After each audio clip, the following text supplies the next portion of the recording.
नमस्कार, times now नव भारत पर आपका स्वागत है। आपके साथ मैं हूं राकेश पांडे। शाम के 5 बजने वाले हैं। वक्त हो गया है देश के सबसे पसंदीदा डिबेट शो राष्ट्रवाद का।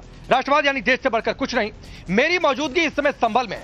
संभल की शाही जामा मस्जिद मेरे पीछे है और संभल की शाही जामा मस्जिद की सीढ़ियों से उतरते हुए इस वक्त मैं आपसे बातचीत कर रहा हूं। चारों ओर तस्वीरें देखिए, शांति है। आज जुमे का दिन था, तमाम आशंकाएं थी, लेकिन प्रशासन की तैयारी इतनी जबरदस्त थी और मस्जिद कमेटी के लोगों का सहयोग भी था। जुमे की नमाज शांतिपूर्वक अदा हो गई। आप देखिए, अभी भी यहां पर पुलिस के लोगों की मौजूदगी है ताकि लोगों के बीच ये विश्वास बना रहे कि पुलिस उनके लिए है। लेकिन संभल में जो शांति इस वक्त आपको दिखाई दे रही है, यह शांति कुछ लोगों को अच्छी नहीं लग रही। मौलाना तौकीर जैसा रजा जैसे लोग, जबकि संभल में शांतिपूर्वक जुमे की नमाज हो रही थी, वो बरेली से निकले कि संभल में जाएंगे। मौलाना तौकीर अपने भड़काऊ बयानों के लिए जाने जाते हैं। मुंबई के भी एक मौलाना ने भड़काऊ तकरीरें दी, जो तकरीरें कम एक ओपन चैलेंज ज्यादा लगा। इस बीच सपा का डेलीगेशन कल आने वाला है। 15 सदस्यीय टीम का ऐलान किया गया है, जिसमें दोनों नेता प्रतिपक्ष रहेंगे, दोनों सदन के। ये सभी कल आएंगे संभल में। सवाल यह उठता है कि क्या यह संभल की शांति अच्छी नहीं लग रही है, क्या किसी तरीके का प्रयोग हो रहा है।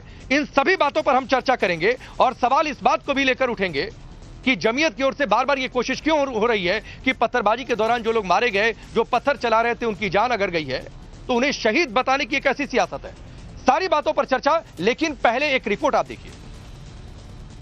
हम डिमांड करते हैं दो ताजमहल और बना वहां पर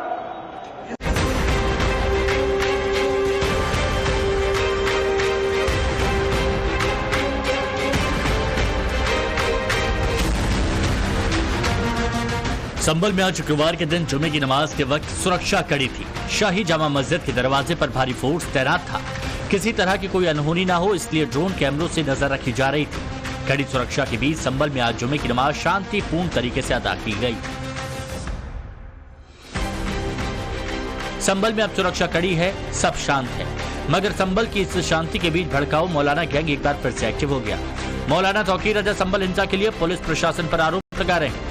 तौकीर रजा का कहना है कि संभल में हिंसा पुलिस और प्रशासन से जुड़े लोगों की साजिश थी और वो खुद अपने साथ पत्थर लेकर सर्वे के दिन पहुंचे थे। मुनज़्ज़म साजिश रची गई और हुकूमत का, खासतौर से जिला प्रशासन का, पुलिस का, संभल को आग में झोंकने का प्रोग्राम था।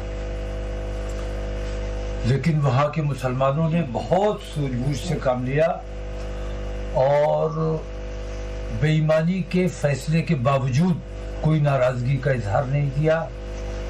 सर्वे टीम आई तब कोई नाराजगी का इजहार नहीं किया, किसी किस्म का रिएक्शन नहीं दिया। इससे ये लोग काफी नाउम्मीद भी हुए जो दंगा कराना चाहते थे वहां। दूसरे सर्वे के बहाने, दोबारा सर्वे की कोई जरूरत नहीं थी, लेकिन बहाना बनाकर कि सर्वे करना है, और फिर कुछ हिंदूवादी तंजीमों को लेकर गए साथ, जो मजहबी नारे लगाते हुए जूतों समेत मस्जिद में घुस रहे थे। तब भी मुसलमानों ने कोई रिएक्शन नहीं दिया। सुबह 6 या 7 बजे का वाकया है ये। तब इन्होंने जो अपने साथ पत्थर लेकर आए थे, इन्होंने खुद ही पत्थर फेंके हैं और वो पत्थर इसलिए फेंके गए थे ताकि पुलिस को मौका मिले मुसलमानों पर गोलियां चलाने का। संभल में हिंसा के बाद भड़काऊ मौलाना गैंग एक्टिव हो गया है। इसका एक और सबूत संभल से 38 किलोमीटर दूर अमरोहा में तब देखने को मिला जब जमीयत उलेमाए हिंद ने संभल हिंसा को लेकर यहां एक गुप्त मीटिंग की और हिंसा में मारे गए पत्थरबाजों को शहीद बताते हुए उनके परिवार को 5-5 लाख रुपए देने की घोषणा की। सूत्रों की माने तो इस मीटिंग में मौजूद उलेमाओं ने पुलिस पर ही आरोप लगाए और दबाव डालकर बयान बदलवाने की बात कही। मगर सच्चाई क्या है? संभल में 24 नवंबर को क्या हुआ? पत्थर किसने बरसाए और वीडियो में क्या कैद हुआ? इसकी सच्चाई आप खुद मुरादाबाद रेंज के कमिश्नर आंजनेय कुमार से सुनिए। आप मस्जिद के ऊपर पत्थर बरसा रहे हैं, उस मस्जिद से क्या अटैचमेंट है आपका कि उस पर पत्थर बरसा रहे हैं? और इस्लाम के किस प्राविधान में यह है कि आप मस्जिद पर पत्थर बरसाएंगे फिर भी आप मुसलमान कहलाएंगे? आप देखिए, मैं वीडियो के साथ कह रहा हूं, मैं कोई आरोप नहीं लगा रहा हूं। जिस वीडियो में 940 से 945 पे आप देखेंगे मस्जिद के ऊपर पत्थर बरसाए जा रहे हैं ताकि वहां से टीम चली जाए। इस बीच आज इस मामले की सुनवाई देश की सर्वोच्च अदालत सुप्रीम कोर्ट में हुई। सुप्रीम कोर्ट ने मस्जिद कमेटी को इलाहाबाद हाईकोर्ट जाने के निर्देश दिए, साथ ही आदेश जारी किए कि निचली अदालत सर्वे रिपोर्ट पर कोई फैसला न दे जब तक मस्जिद कमेटी की सुनवाई हाईकोर्ट में शुरू नहीं हो जाती। मगर सवाल ये कि 19 तारीख को मस्जिद में जब पहले सर्वे हुआ तब मस्जिद कमेटी के लोग कोर्ट क्यों नहीं गए? अगर तब मस्जिद कमेटी कोर्ट चली जाती तो शायद संभल में हिंसा होती ही नहीं। सवाल ये भी है कि आखिर क्यों तौकीर रजा जैसे भड़काऊ मौलाना पुलिस प्रशासन को हिंसा के लिए जिम्मेदार ठहरा रहे हैं, जबकि मौके पर मौजूद साक्ष्य कुछ और ही इशारा कर रहे हैं। सवाल ये भी कि हिंसा में जो पत्थरबाज मारे गए, आखिर जमीयत उन्हें शहीद कैसे कह सकता है? इन सब सवालों के बीच समाजवादी पार्टी की तरफ से भी ताबड़तोड़ बयानबाजी हो रही है। कोई सिटिंग जज की मौजूदगी में जांच आयोग बनाने की बात कह रहा है, तो दूसरी तरफ इस मामले में एसपी खुल्लम खुल्ला उलेमा और मस्जिद कमेटी के पक्ष में उतर आई है। हम ये चाहते थे कि सिटिंग जज की जांच आयोग बनना चाहिए, लेकिन उसमें एक आईएएस हम अभी मांग करेंगे कि सिटिंग जज का होना चाहिए। हमें उम्मीद नहीं है, क्योंकि हम ये चाहते हैं कि सिटिंग जज के द्वारा जो है आयोग बनना चाहिए और उसके द्वारा जांच होनी चाहिए। नहीं, ठीक है। समाजवादी पार्टी उलेमाओं के साथ और हमारे जो मस्जिद कमेटी के जो लोग हैं उनकी भावनाओं के साथ उनके साथ है। एक तरफ मौलाना ब्रिगेड संभल हिंसा के लिए पुलिस एक्शन को जिम्मेदार ठहरा रही है, दूसरी तरफ समाजवादी पार्टी मस्जिद कमेटी और उलेमाओं के साथ खड़ी हो रही है। तो वहीं बीजेपी कोर्ट के फैसले का स्वागत करते हुए दंगाइयों से सख्त निपटने की बात कह रही है। माननीय न्यायालय का हम सम्मान करते हैं। सर्वोच्च न्यायालय ने जो भी आदेश दिया है हम उसका सम्मान करेंगे, उस आधार पर काम करेंगे। और सबसे बड़ी चुनौती हमारे सामने है कि हम किसी भी व्यक्ति को कानून हाथ में लेने नहीं देंगे। माननीय न्यायालय के आदेश का सरकार सदा से पालन करती है। समाजवादी पार्टी लगातार माननीय न्यायालय के आदेशों का उल्लंघन करने वाला कार्य करती है। मैं माननीय न्यायालय के फैसले का स्वागत करता हूं और समाजवादी पार्टी और उनके गुंडों, अपराधियों, माफियाओं, दंगाइयों को हिदायत देता हूं कि माहौल खराब करने की कोशिश ना करें। संभल में हुई हिंसा के बाद जहां एक तरफ मुसलमानों को भड़काने का काम शुरू हो गया, तो वहीं इस मुद्दे पर सियासत भी भरपूर हो रही है। ऐसे में सवाल है कि संभल मामले में उलेमाओं और मस्जिद कमेटी का साथ देकर क्या समाजवादी पार्टी इसमें किसी तरह का सियासी फायदा देख रही है? क्या इस बयान के पीछे एसपी का वो मुस्लिम वोट बैंक जुड़ा है जो एकजुट होकर चुनावों में समाजवादी पार्टी को एक तरफा वोट करता है? Bureau report, times now of Bharat.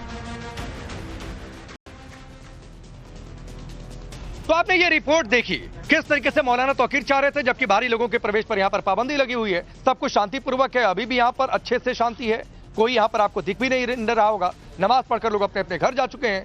फिर भी कुछ लोगों को बेचैनी है कि चले वहां पर अपनी सियासत की रोटियां सेकें।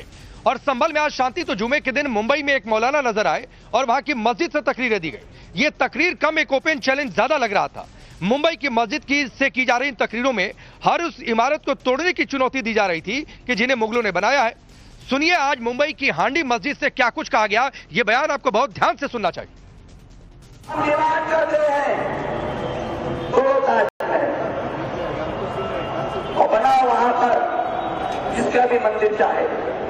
क्यों वहां से भीख आती है तो नहीं तोड़ोगे?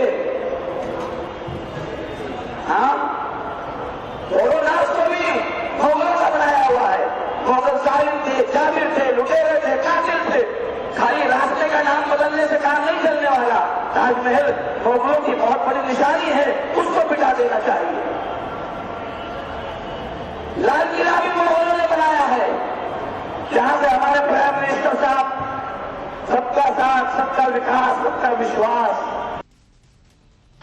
तो चलिए, आपने ये बयान भी सुना और कहा जा रहा है कि 1 करोड़ मुसलमान शहीद भी हो जाए तो कोई बड़ी बात नहीं है। किस तरीके की तकरीरें दी गई ये आपने सुना है। इस बीच आप एक बार फिर से तस्वीरें देखिए, यहां पर पुलिस के जवानों की मौजूदगी है, अभी भी हाई अलर्ट है इस पूरे इलाके में। और बहुत सारी तस्वीरें, बहुत सारे नक्शे भी आजकल सोशल मीडिया में आ रहे हैं। बीजेपी के विधायक ने भी कुछ सबूत पेश किए हैं किस तरीके से पुराने नक्शों के हवाले से। वैसे ही एक इस कुएं का भी जिक्र है, जो इस कुएं को लेकर मान्यता है, इसका भी जिक्र हो रहा है। लेकिन पहले मैं परिचय आपका आज के मेहमानों से करवाता हूं। हमारे साथ मनीष शुक्ला है, भारतीय जनता पार्टी के नेता और प्रवक्ता।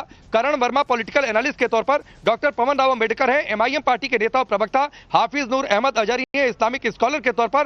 तारिक खान है, समाजवादी पार्टी के नेता और प्रवक्ता। आप सभी का बहुत बहुत स्वागत है।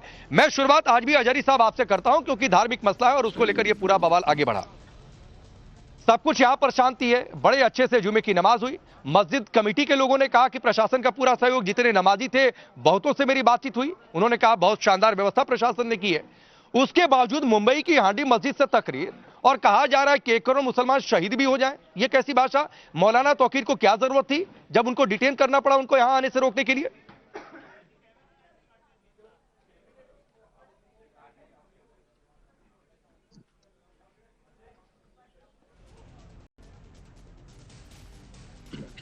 आजारी जी, आवाज आ रही है आपको? हाँ हाँ, अभी आवाज आ नहीं रही थी पहले। क्या कहा आपने?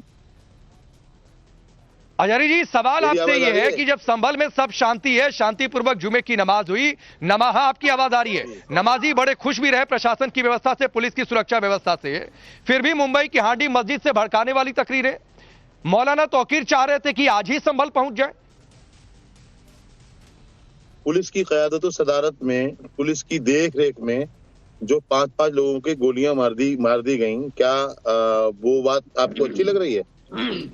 जिस तरह से 5 लोगों को भून दिया गया, उनकी जान ले ली गई, ये क्या है?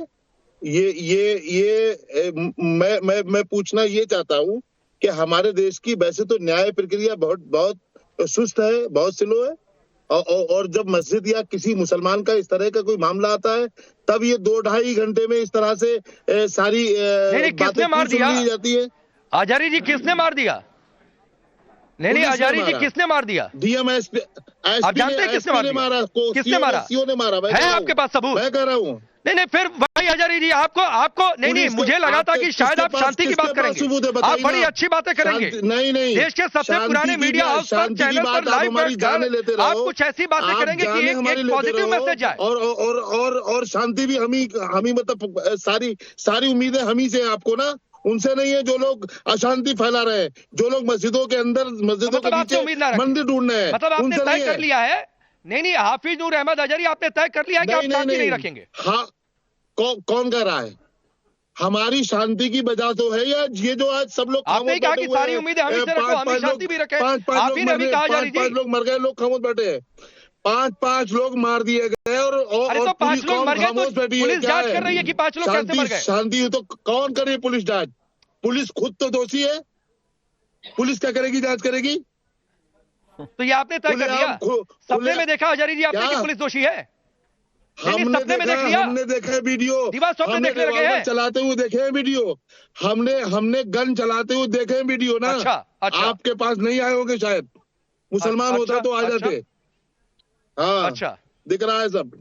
अच्छा, किस तरह से शांति और अशांति की बात आप जो कर रहे हैं, अब शोभा नहीं, मैं जरा देश को दिखाना चाहता हूं, जरा तस्वीर दिखाइए मनोज। आप देखिए किस तरीके से यहाँ पर शांति है संभल में, किस तरीके से शांति है। जुमे की नमाज के बाद यहाँ पर पुलिस के लोग भी तैनात हैं और बाकायदा जितने नमाजी, अजहरी जी मैं आपको फिर बता रहा हूं कि जितने नमाजी आज यहाँ पर आए, सभी ने कहा कि पुलिस ने व्यवस्था बहुत शानदार की, सुरक्षा व्यवस्था बहुत शानदार की, और फिर उसके बाद किसी तरीके का कोई गिला शिकवा नहीं है। और आप मौलाना तौकीर रजा का समर्थन कर रहे हैं? आप मुंबई के हांडी मस्जिद में जिस तरीके की तकरीरें दी गई, आप उसका समर्थन कर रहे हैं और आप फिर कह रहे हैं कि शांति भी हम ही रखें? मतलब आप चाहते हैं कि शांति भी ना रखें? अरे क्यों नहीं? अरे शांति तो है, आप ही दिखा रहे हैं शांति तो है। 5 लोग मरने के बाद भी लोग बेचारे घरों में बैठे हैं, शांति नहीं है ये। मैं कुछ बोल सकता हूँ राकेश? क्या करेंगे लोग? उनको डरा के धमका के कमरों में कैद कर रखा है, कर्फ्यू लगा रखा है। क्या करेंगे वो? कोई डरा धमका कर नहीं। मैक्सिमम दुकानें खुली हुई हैं। पूरा संभल मैंने घूमा। आपको अच्छी नहीं लगती है शांति, क्योंकि अजहरी जी आपकी भड़काऊ तकरीरों का बाजार बंद हो रहा है। बिल्कुल नहीं लगा भाई, हमारे लोग मार रहे हो। नहीं तो क्या खुला छोड़ दे पुलिस को हटाकर? कर रहे हो? नहीं तो पुलिस को हटाकर खुला छोड़ दे, पुलिस ये आप चाहते हैं? कौन? मनीष शुक्ला अजहरी साहब को, मौलाना तौकीर को ये शांति अच्छी नहीं लग रही है। वो चाह रहे हैं कि यहाँ से पुलिस हटा दी जाए और खुला छोड़ दिया जाए। अगर बतौर ज़कात तो खराबी संभल में जो श्री हरिहर मंदिर वर्सेस जामा मस्जिद का विवाद है, उसमें जो हिंसा हुई है वो राजनीतिक साजिश का परिणाम है। अभी आनंद भदौरिया ने जिस तरीके से कहा कि समाजवादी पार्टी मुसलमानों के साथ है और तौकीर रजा कांग्रेस के नेता रहे हैं, उन्होंने 3-4 बड़ी आपत्तिजनक बातें कही कि बेईमानी का निर्णय सरकार ने दंगे कराए, सर्वे टीम ने मजहबी नारे लगाए और पत्थर लेकर आए। लगातार झूठ बोला जा रहा है। झूठ तौकीर ही नहीं बोल रहे हैं, अखिलेश यादव बोल रहे हैं, रामगोपाल यादव भी बोल रहे हैं। और ये तौकीर रजा और रामगोपाल यादव के बयान को अगर मिलान करिए तो दोनों लगता है एक पाठशाला से सीख कर आ रहे हैं, एक पाठशाला से सीख कर आ रहे हैं और एक जैसे बयान दे रहे हैं। राजनीति मत कीजिए। लेकिन अजहरी जी को समझ लेना चाहिए पार्टी की भाजपा की राजनीति है, इसे आप सियासी स्टोर लेकर निकलेगा, कोई चाकू लेकर निकलेगा, समाजवादी पार्टी को टारगेट करेंगे, मुसलमान को टारगेट। बीच में जिस तरीके से शोर शराबा कर रहे हैं उसको बताना यह है कि समाजवादी इस्लामिक स्कॉलर नहीं है बल्कि उन्मादी व्यक्ति है। अजहरी जी आप बोल रहे थे, मनीष शुक्ला सुन रहे थे, तो आप उनको सुन लीजिए, फिर आपके पास आ जाऊंगा। मैं भी बाहर से हूं, आप लोगों को देख नहीं पाऊंगा, तो एक एक करके आप लोग बोलिए तो सबकी बात चली जाएगी। तो एक बार आप सुन लीजिए। मनीष शुक्ला अपनी बात बोल सकता हूं। इन्होंने इस्लाम के आलोक में, इन्होंने कुरान के आलोक में तो कोई बात नहीं कही, ये तो खुद ही राजनीतिक बात कर रहे हैं। और इनके बयान में और रामगोपाल यादव के बयान में कोई अंतर नहीं है। तो ये एक सोची समझी साजिश थी, क्योंकि समाजवादी पार्टी, इंडी गठबंधन और ये अजहरी और तौकीर रजा जैसे लोगों का जो एक काकस था मुसलमानों पे, कुंदरकी के चुनाव ने उस काकस को तोड़ दिया है। ये लोग खाई को बढ़ाना चाहते हैं, मुसलमान के लड़के को पत्थर पकड़ाना चाहते हैं। ये अजहरी कभी भी आंदोलन करने नहीं जाते, अजहरी कभी भी सड़क पर नहीं निकलते, चैनल पर भड़काऊ। ठीक है अजहरी जी, मनीष शुक्ला 30 सेकंड दीजिए, अजहरी जी को सुन लीजिए, फिर आ रहा हूं। अगर ठीक है, भारतीय जनता पार्टी के पास बतौर ज़कात खैरात भी अगर थोड़ी सी भी ईमानदारी बची हो तो डीएमएसपी को फौरन सस्पेंड करें, तब जाकर के कोई वहां न्याय हो सकता है। डीएमएसपी के रहते हुए, ऐसे डीएमएसपी के रहते हुए वहां कोई न्याय की उम्मीद नहीं है और उम्मीद की जानी भी नहीं चाहिए। और हमें बिल्कुल उम्मीद नहीं है। डीएमएसपी करा रहे हैं, डीएमएसपी ने सारे दंगे कराए। सही है और निष्पक्ष जांच हो जाए। क्या अजहरी जी कब बात कर रहे हो आप? ठीक है। एक मिनट करण वर्मा जी। हाँ करण वर्मा, मैं एक बात ऐड कर दूं, फिर आप अपनी बात रखिएगा। करण, यहां पर हमने कप्तान की तस्वीरें देखी, यहां पर पुलिस वालों को कैसे टारगेट किया गया हमने वो तस्वीरें देखी। पुलिस के लोग अपील करते दिखाई दिए कि भाई पत्थर क्यों फेंक रहे हो, नारेबाजी क्यों कर रहे हो, नेतागिरी के चक्कर में मत पड़ो, घर चले जाओ। ये कुछ लोगों को अखर गया। उसके बाद मैं दिखा रहा हूं कि यहां पर शांति है। तो बजाय इसके कि अजहरी जी कुछ अपील कर दे, तौकीर जैसे लोगों के साथ जाकर खड़े हो जा रहे हैं। नहीं राकेश जी, आप एक जरा बात समझिए, ये अजहरी जी जो कह रहे हैं उस हिसाब से क्या पुलिस सिर्फ कट्टा बरसाने के लिए ही है? क्या पुलिस के पैरों पे कट्टे बरसाए जाएंगे, उनकी गाड़ियों को आग लगाई जाएगी, उनको उनकी पिटाई करी जाएगी और चुपचाप ये सहते रहेंगे? पुलिस ने मारा। नहीं एक सेकेंड, अब यहाँ पे शब्दों की पत्थरबाजी मत करिए, शब्दों की पत्थरबाजी यहाँ मत करिए भाई। यहाँ पे सभ्य लोग बात कर रहे हैं, ये शब्दों की पत्थरबाजी इनसे रुकवाइए भाई। हर जगह पत्थरबाजी शुरू कर देते हैं, यहाँ पे भी शब्दों की पत्थरबाजी। तो देखिए, पुलिस पे अगर आप वार करेंगे, उन पे गोली चलाएंगे, कट्टे चलाएंगे, तो क्या उम्मीद करते हैं आप पुलिस से? भाई कानून व्यवस्था को रखने के लिए पुलिस को भी तो कुछ करना होगा। और मैं तो पुलिस की दाद देता हूं, पुलिस ने उस हिसाब से बहुत ही एहतियात बरत के काम किया है। और अखिलेश यादव का क्या कहना है कि ये पूरी चीज स्टेज्ड है, ये पूरी चीज स्टेज्ड है। मतलब आप एक बात सोचिए, चुनाव हारते हैं, कहते हैं ईवीएम गड़बड़ है, फिर कहते हैं ये पूरी चीज स्टेज्ड है, फिर अजहरी जैसे लोग जो हैं बीच में कहते हैं अरे ये हो गया वो हो गया। छाती पीटना बंद करिए, विक्टिम कार्ड फैलना बंद करिए आप यहाँ पर। ठीक है, समझ में आ गया? थोड़ा देखिए और समझाइए लोगों को। अगर आप पत्थर बरसाएंगे पुलिस पे, अरसला इकट्ठा करेंगे, तो ये कानून व्यवस्था भी हमें मेंटेन करनी है। फैलाते रहिए, हम सुनते रहेंगे आपका।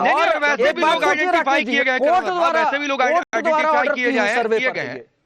कोर्ट द्वारा ऑर्डर पे सर्वे पे ये हालत है। ठीक है। मतलब ये अब तारिक खान में आपके पास है, और कोई कोर्ट के जरिए भी अगर कोई निवारण ढूंढना चाहे तो उनको ना। ठीक है। करण वर्मा होल्ड। तारिक खान, कल आप लोगों की अभी थोड़ी देर पहले मुझे जानकारी मिली कि 15 लोगों का डेलीगेशन आ रहा है। दोनों आपके नेता प्रतिपक्ष भी आएंगे। 30 सितंबर तक अपील की गई थी कि भाई थोड़ा सा आप लोग परहेज करिए, माहौल ठीक हो जाए। हालांकि अभी इंटरनेट भी शुरू हो गया है, हो सकता है कोई सहमति बनी या नहीं बनी, प्रशासन का क्या रुख है मुझे नहीं पता। लेकिन ये आप लोगों को बड़ा मुफीद मौका है सियासत का। अधिकारियों को आतंकी बताएंगे, पत्थरबाजों के बारे में आपने एक शब्द तक नहीं बोला। कल आप आएंगे तो उन पुलिस के लोगों से तो मिलेंगे नहीं जिनको चोट लगी है। हाँ, जिन लोगों ने पत्थर चलाए, जिनके घर से पत्थर चलाए गए, आप उन लोगों से जरूर मिलेंगे। जिस दिन से ये सब हुआ है उसी दिन से आने की बात थी। जब रोका गया माता प्रसाद पांडे जी को तो वो रुक गए और उन्होंने पूछा कि मैं कब आऊं। तो जो आला अधिकारी थे, क्योंकि वो नेता प्रतिपक्ष हैं जिसका मर्तबा एक कैबिनेट मंत्री के बराबर होता है, तो वहां पर बताया गया कि आपको बुलाया जाएगा तब आप आइएगा। अब उनसे कहा गया है कि आप आइए तो वो जा। ये आपकी इस बात का जवाब है कि वहां क्यों जा। ठीक है, ये मुझे जानकारी नहीं थी। ठीक है, अगर कहा गया है तो ठीक है। हाँ, उनसे ये कहा गया था कि आपको जवाब दिया जाएगा कब आप आ सकते हैं, और उनसे अब कहा गया है कि आप आ सकते हैं, इसलिए वो जा रहे हैं क्योंकि वो एक कैबिनेट मंत्री का दर्जा, उनका प्रोग्राम लगता है। उसी प्रोग्राम पे रिप्लाई कर दिया था मजिस्ट्रेट ने कि अभी परिस्थितियां नहीं ठीक है, आपको बुलाया जाएगा तब आप जाइएगा। अब वो जा रहे हैं। अब आप कह रहे हैं कि परिस्थिति ठीक है। ठीक है, 30-40 हजार मस्जिदों के नीचे मंदिर होने की लिस्ट ये लिए घूम रहे हैं और 84,000 बौद्ध नीचे मंदिरों के नीचे कह रहे हैं और खुदाई करो तो बौद्ध विहार निकलेगा। वो 84,000 की लिस्ट घूम रहे हैं, मतलब 1,00,000-1,15,000। तो 1,00,000-1,15,000 मंदिर वो पे और मस्जिदों पे आप चाहते हैं कि ऐसे ही पुलिस बल खड़ी हो भारत भर में? यही हाल रहेगा तो बाकी कानून व्यवस्था, चोर, लुटेरे, डकैत ये सब लूटेंगे। क्योंकि मेरे हिसाब से कम 5,000 पुलिस वाले तो लगे होंगे वहां पर। आप गिर लीजिएगा, मैं मिनिमम बता रहा हूं 5,000 पुलिस फोर्स डिप्लॉयड है। और ये अगर आपके हिसाब से नॉर्मल कंडीशन है तो ठीक है भाई, तो आप नहीं ऐसे ही चाहते नॉर्मल करवाइए। तो तारिक खान नहीं चाहते हैं कि कहीं अगर माहौल तनावपूर्ण है तो वहां पुलिस के जवान रहे? आप नहीं चाहते हैं? नहीं, ये होना ही नहीं चाहिए। आप सुप्रीम कोर्ट ने कह दिया कि आप रुकिए भैया। सुप्रीम कोर्ट ने यह भी कहा कि पीस कमेटी बननी चाहिए। क्यों कहा सुप्रीम कोर्ट ने? क्यों कहा कि दोनों को बैठाल के बाद कर लेनी चाहिए, एक दिन जाते कर ले। ज्ञान वापी किया ना सर्वे? किसने ईटा पत्थर चलाया? बाबरी मस्जिद का फैसला है, किसने ईटा पत्थर चलाया? क्यों दीवार? तो बातचीत तो अयोध्या में भी हुई थी ना तारिक खान, कि बातचीत अयोध्या में नहीं हुई थी? बातचीत के टेबल पर बैठा था कि नहीं दोनों पक्ष? बैठा था, मगर कोर्ट के आदेश को मानने की बात है। कोर्ट का आदेश माना गया, पूरे भारत भर में एक पत्थर चलाओ। बताइए बताइए, ऐसा ही आप ज्ञान तो माना ही जाएगा? कौन कह रहा है कि कोर्ट का आदेश नहीं माना जाएगा? अरे भाई तारिक खान, आपकी पार्टी के नेता कहते हैं ये छोटे छोटे जज, ये छोटी छोटी अदालतें। अदालत कौन सी छोटी है, जज कौन सा छोटा है, बड़ा ही आपकी पार्टी में देखा जाता है। आपकी पार्टी के नेता देखते हैं तो अदालत का आदेश तो सभी मानेंगे। 3 लेवल पे है जुडिशरी, 3 लेवल पे है, जिला अदालत, हाई कोर्ट, सुप्रीम कोर्ट। तो अगर जिले की बात करेंगे तो उनको नीचे सबसे छोटी अदालत कहा जाएगा। तो छोटी अदालत का मतलब यह है कि नीचे वाली अदालत क्या फैसला दे रही है, और सुप्रीम कोर्ट में कहा जाएगा कहा जाएगा छोटी अदालत, छोटे जज सब कहा जाएगा। आपको ना कहना हो तो ना कहिए, हम कहेंगे। लोकतंत्र न्यायालय पे ऐसे ही है। नहीं, अरे भाई, ये लोकतंत्र की बात कर रहे थे अभी। न्यायालय और न्यायाधीश के लिए ये इस तरह की बात है। बिल्कुल कहा जाएगा। अब आपको जो कहना होगा कहिएगा। अब मैं कह रहा हूँ, हाँ नहीं, हमारी जो अच्छा छोड़िए ना तारिक खान, एक मिनट मनीष भाई, तारिक खान सुनिए, इस पर कल भी बात हुई थी। एक मिनट, इस पर कल भी बात हुई थी। तारिक खान मुझे एक बात बताइए। अरे एक मिनट प्लीज, कोई बीच में ना आए। तारिक खान मुझे एक बात बताइए, कल जो आपका डेलीगेशन आएगा वो जिन पुलिस वालों को चोट आई उनसे भी क्या मिलेगा? फिर उसके बाद या फिर सिर्फ जो पत्थरबाज के घर वाले हैं उनसे जाकर मिलेगा किससे? मैं ये जानना चाहता हूं। नहीं, पहली बात तो वो जाएगा वहां देखेगा, क्योंकि वो रिपोर्ट सबमिट होती है। वो ये मामला विधानसभा में भी उठाया जाएगा, वो नेता विपक्ष, और उस पर रिपोर्ट भी तैयार की जाएगी कि वहां असल में हुआ क्या। विष्णु जैन असल वजह थे, भाजपा के कार्यकर्ता जो नारा लगाते 7 बजे पहुंच गए थे वहां हिंदू मुसलमान का झगड़ा कराने। और क्योंकि इनकी यही ड्यूटी है पूरे भारत में हिंदू मुसलमान का झगड़ा कराना, अपनी ड्यूटी निभा रही थी भाजपा। ठीक है, कोई बात नहीं, मगर वो जो भी पूरी की पूरी घटना ही गलत है।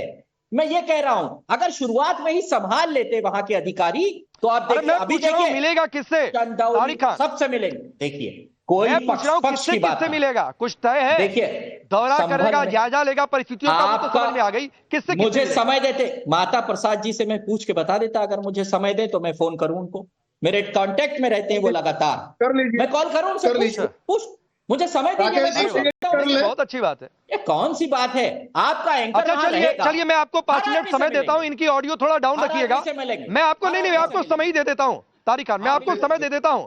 आपको 3-4 मिनट आपकी ऑडियो कट रहेगी।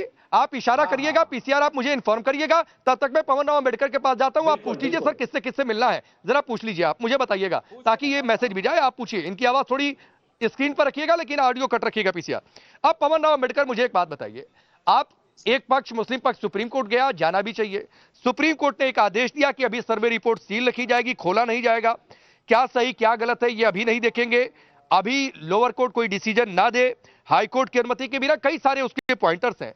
मेरा सिर्फ ये कहना है कि जिस दिन सर्वे का आदेश आया, एक दौर का सर्वे हो भी गया, मान लीजिए वो बहुत जल्दी में हो गया जो आप लोगों ने कहा, तो अगले दिन जाकर इसी तरीके का सुप्रीम कोर्ट का आदेश लेकर चले आते। उस दिन भी हो सकता है कि सुप्रीम कोर्ट ऐसा ही आदेश देता, ये 24 तारीख की नौबत ही नहीं आती। तो चैलेंज तब तुरंत नहीं किया गया, जब बवाल हो गया, पत्थरबाजी हो गई, जब देखा गया कि बहुत ज्यादा सख्ती हो गई तो सुप्रीम कोर्ट पहुंच गए। राकेश साहब बहुत बहुत शुक्रिया। राकेश साहब, आपने जो है सुप्रीम कोर्ट के 4-5 विषय बताए कि इन बिंदुओं पर उन्होंने निर्देश दिया, लेकिन एक बिंदु आप भूल रहे हैं या उसको छिपा रहे हैं। नहीं, और भी बहुत सारे बिंदु हैं। और हाँ, सुप्रीम कोर्ट के सामने एक विषय आया था, x party order. X party order वो है जहां पर दूसरे पक्ष को नहीं सुना जाता है और एक तरफा जो है डिसीजन दिया जाता है। हमने पहले भी कहा है, आज भी कह रहे हैं कि सिविल कोर्ट के माध्यम से जो आदेश पारित हुआ है वह आदेश पूरी तरह से इंपंग्ड ऑर्डर है। क्यों? क्योंकि 1:30 बजे जब पिटीशन वहां पर दायर की गई और 3:30 बजे जब वहां पर जो है ऑर्डर दिया गया सर्वे का, तो इन 2 घंटे के दौरान डिफेंडेंट को ना ही संबंध प्रिस्क्राइब किया गया, ना ही संबंध दिया गया, और जो सिविल कोड है हमारे यहाँ CPC 1908 का, उसका उल्लंघन किया गया और ये आदेश पूरी तरह से इंपंग्ड है। फिर से मैं कह रहा हूं कि जो कोर्ट का आदेश है, डिफेंडेंट यहाँ पर 3 थे, government of India, Uttar Pradesh government और जामा मस्जिद। पवन भाई, मैं कुछ और कह रहा हूं, मैं इस पर भी बातचीत करूंगा। पवन भाई, मैं इस पर भी बातचीत करूंगा। मैं मेरी एक बात सुन लीजिए, मैं भी बाहर से हूं, मेरी एक बात सुन लीजिए। मैं सिर्फ एक बात कह रहा हूं, आपकी ये बात भी ठीक है, फिर तो इस लॉजिक पर अभी मैं अजमेर चला जाऊंगा कि वहां नोटिस जारी हो गया है, अगली तारीख दी गई है, तो भी दिक्कत है कि भाई नोटिस क्यों जारी हो गया। आपकी बात ठीक है एक्स पार्टी ऑर्डर को लेकर जो आपने कही, मैं सिर्फ ये कह रहा हूं कि जो सुप्रीम कोर्ट पहुंचे ये और पहले चले जाना चाहिए था, अगले दिन चले जाना चाहिए था। यहां तो देश की अदालतें रात को 12 बजे खुल जाती हैं। मैं उस पर ही जवाब दे रहा हूं। 19 तारीख को जब सर्वे हो गया तो सर्वे की टीम ने और वहां का पुलिस प्रशासन और जिला प्रशासन ने कहा कि सर्वे पूरा हो चुका है। अगले दिन 20 तारीख को जो है कुंदरकी में चुनाव होना था, जिसके संबंध में पुलिस प्रशासन ने किसी भी तरह का सहयोग नहीं किया। अब क्योंकि इन्होंने इस चीज को छिपा करके रखा कि 19 तारीख को सर्वे कंप्लीट हो चुका है, जिस वजह से जामा मस्जिद कमेटी ने उस चीज को मान लिया कि हाँ बिल्कुल सही है। लेकिन 23 तारीख की शाम को 7 बजे एक नया आदेश जो डिस्ट्रिक्ट मजिस्ट्रेट के माध्यम से पारित किया जाता है, वो आदेश कोर्ट आदेश नहीं है। आप ये समझिए कि इस चीज को छिपाया गया और डिफेंडेंट को फिर से नहीं इसको पूरी तरह से सूचित किया गया। शाम को 8:30 बजे, पूरी बात सुन लीजिए, शाम को 8:30 बजे 23 तारीख को बिना किसी रिसीविंग के वो आदेश डिस्ट्रिक्ट मजिस्ट्रेट के माध्यम से दिया गया, जबकि एडवोकेट कमिश्नर को कोर्ट को इस बात का देना चाहिए था। और ये माध्यम अगर दोबारा सर्वे हो रहा तो डिस्ट्रिक्ट मजिस्ट्रेट के माध्यम से नहीं हो सकता था, क्योंकि 4 दिन का गैप हो चुका था। इस पूरे एक तो शाम को 6 या 7 बजे के आसपास जो आप कह रहे हैं वो नोटिस जारी हुआ था, मान लीजिए कि डिफेंडेंट को मौका नहीं मिला, तो मतलब नहीं है ना कि पवन राव अम्बेडकर जी की पत्थर चल जाएंगे, ये तो कोई मतलब हुआ नहीं। बिल्कुल नहीं, बिल्कुल नहीं। मैं इस बात से आज देश की अदालत ने सुना और एक बड़ा तबका मुस्लिम पक्ष का कह रहा है कि नहीं ये ठीक है, सुप्रीम कोर्ट का रुख। 1-2 बातें जरा रखना चाह रहा हूं। बोलिए, एक बार बोल लीजिए, फिर पवन भाई आ रहा हूं। हाँ, नहीं, पवन जी ने जो बात कही जरा उस पर मैं करेक्ट कर दूं। कभी भी ऐसा नहीं छुपाया गया था कि सर्वे सक्सेसफुली हो गया है, रोशनी कम होने की वजह से तब सर्वे नहीं हो पाया था और इस पे किसी को अंधकार में नहीं रखा गया था। और 3 दिन के पश्चात एक शाम पहले भी इंफॉर्म कर दिया गया था और ये जफर अली ने खुद मानी है बात। जो मस्जिद के चीफ हैं आपके वहां पे, मस्जिद मैनेजमेंट कमेटी के, उन्होंने बात मानी है। दूसरी बात, अभी सपा के जो माननीय स्पोक्स पर्सन है उन्होंने एक बात कही कि विष्णु जैन कई लोगों को अंदर लेके घुसे। ऐसा बिल्कुल भी नहीं है। विष्णु जैन 8 लोगों को लेके घुसे जब सुबह 7 बजे, चाहे उनके फोन जमा हो गए पीआरओ के पास, डीएम के, और जफर अली ने खुद ये बात मानी। जफर अली ने मस्जिद से खड़े होकर बोला कि ये जो अफवाह फैली है, क्योंकि वजू खाने का टैंक खाली हो रहा था, ये अफवाह फैली कि मस्जिद को नीचे लाया जा रहा है। इस र्यूमर को उसने खुद जफर अली ने बोला ये झूठ फैलाया गया है। इसलिए प्लीज खान को लेकर अपडेट करिएगा, बात हुई नहीं हुई, पीसीआर द्वारा अपडेट करिएगा, क्या उन्होंने इशारा किया कि नहीं किया। पवन भाई तब तक रिस्पॉन्ड करिए आप।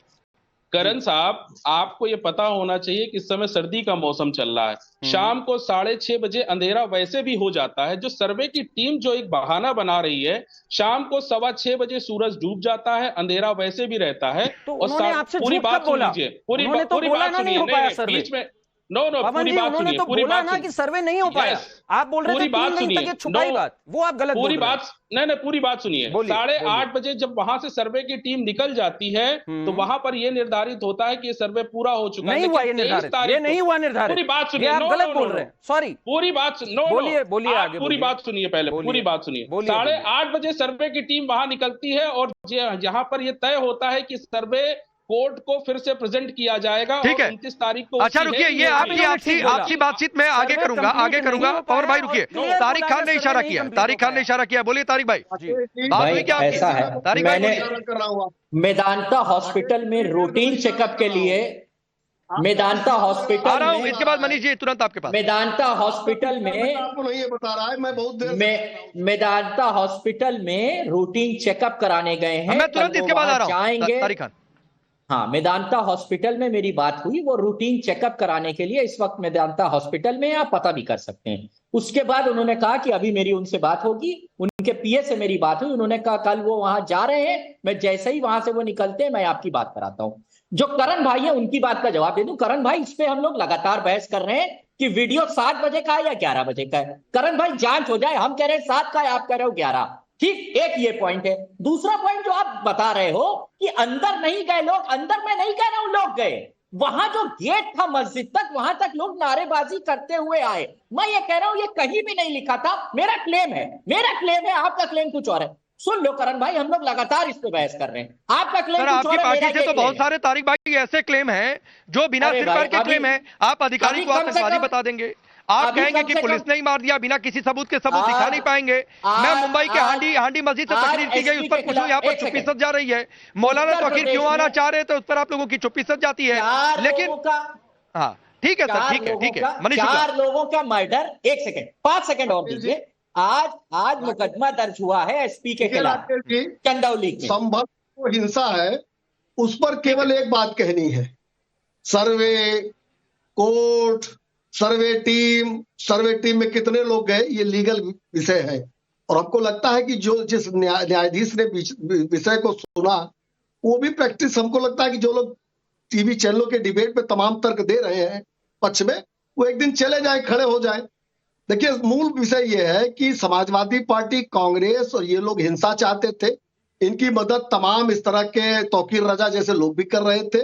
और उत्तर प्रदेश में हमारी सरकार में अगर कोई हिंसा करेगा तो कार्रवाई होगी। जो 5 मारे गए हैं वो आपसी फायरिंग में मारे गए हैं। और इसके बावजूद अगर किसी के पास तर्क है, अच्छा होता है लोग न्यायालय में खड़े होते। 19 से 24 तक इस बात का इंतजार समाजवादी पार्टी कर रही थी। जियाउर रहमान बर्क जाके बयान तो दे सकते हैं मस्जिद की सीढ़ी पे खड़े होके, जामा मस्जिद की सीढ़ी पे खड़े होके, लेकिन कोर्ट की जानकारी नहीं ले रहे हैं। अब भागे फिर रहे हैं। तो ये चलने वाला नहीं उत्तर प्रदेश में। अगर कानून व्यवस्था से खेलेंगे तो कार्रवाई होगी। जिनके हाथ में पत्थर था, जिन्होंने संपत्तियों को नुकसान पहुंचाया है, उनसे वसूली भी की जाएगी। अभी तारिक जी, अभी आप जानते रहिए। और फिर हाय तौबा मत मचाइएगा। प्राइवेट प्रॉपर्टी, पब्लिक प्रॉपर्टी का नुकसान योगी आदित्यनाथ की सरकार में नहीं सहा जाएगा। किसी को किसी ऊपर हमला करने की इजाजत नहीं दी जाएगी। और पुलिस का भी अपना मानवाधिकार होता है। पुलिस पे जिस तरह से भारी पथराव हुआ, गोलियां चली। तारिक भाई, पवन भाई, अजहरी जी अभी हमारे साथ नहीं है। मेरा सिर्फ ये कहना है कि 19 तारीख को आप लोगों को लगता है कि एक दौर के सर्वे हो गया, फिर बाद में अचानक से हो गया, तो सर उसके बाद भी अगर आप लोगों को आदेश गड़बड़ लगा था और लगा था कि आगे भी कुछ हो सकता है, तो आपको तुरंत कोर्ट चले जाना चाहिए था। अब अलग अलग दलीलें, अलग अलग भड़काऊ बातें, चलिए जो हो गया सो हो गया।